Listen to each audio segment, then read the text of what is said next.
Kako izgleda život kojeg stvarno želite živjeti? Gdje vidite sebe za 5 godina znajući da imate neograničene mogućnosti da kreirate život kojeg oduvijek sanjate? Prvo što ćete učiniti je da ćete uzeti život u svoje ruke.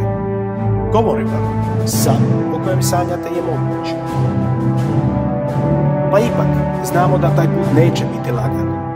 O ne, primati ćete udarce. Doći će momenti kada ćete se zapitati zašto ja? Ne činim ništa pogrešno. Ne kradem, ne varam, pa ipak.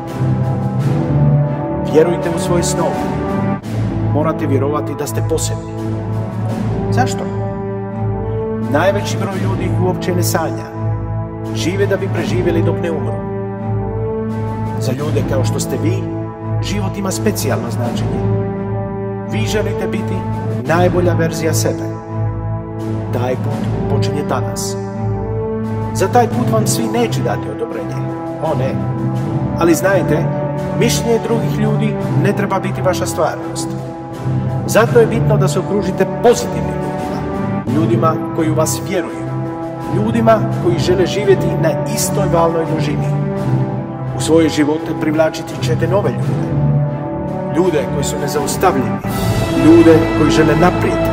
Ljude koji su gladni boljeg života. Ljude koji su pobjednici. Svakog dana ćete si morati govoriti: neću odustati, idem dalje, činiti ću ono za što sam rođen. Vi možete svoj život sanjati ili svoj san živjeti. Ovo je vaš sljedeći korak.